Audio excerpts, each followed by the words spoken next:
ಇದ್ರೆ ಇನ್ಕಮ್ ಎಷ್ಟು ಬರುತ್ತೆ ಅಂತ ಫಾರ್ ದ ಫಸ್ಟ್ ಟೈಮು ತೋರಿಸ್ಬಿಡ್ತೀನಿ income. Doctor bro channel income ಎಷ್ಟು ಬರುತ್ತೆ ಅಂತ ನೋಡಿ.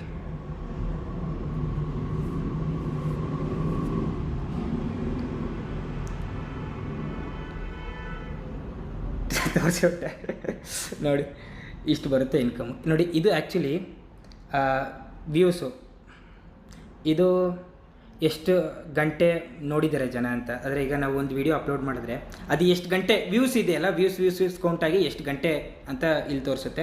ಮತ್ತು ಸಬ್ಸ್ಕ್ರೈಬರ್ಸು ಈಗ ಕಳೆದ ಒಂದು ತಿಂಗಳಿಂದ ಎಷ್ಟು ಜನ ಆಗಿದ್ದಾರೆ.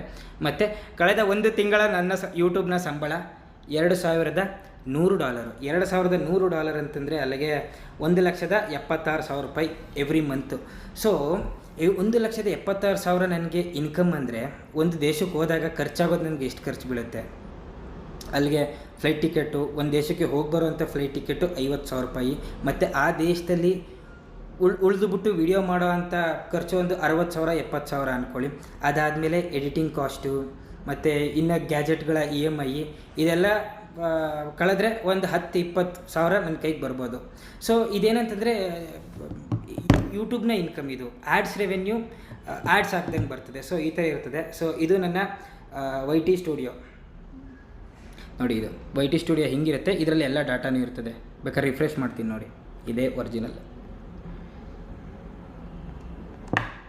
ನೋಡಿ. $2,100. ಸೊ ಸಿಕ್ಕಾಪಟ್ಟೆ ಜನಕ್ಕೆ ಆಸೆ ಇತ್ತು ನನ್ನ ಯೂಟ್ಯೂಬ್ ಅರ್ನಿಂಗ್ಸ್ ನೋಡಬೇಕು ಅಂತ. ನೋಡಿದ್ರಿ ಅನ್ಕೋತೀನಿ, ಖುಷಿ ಪಟ್ಟಿದ್ದೀರಾ ಅನ್ಕೋತೀನಿ.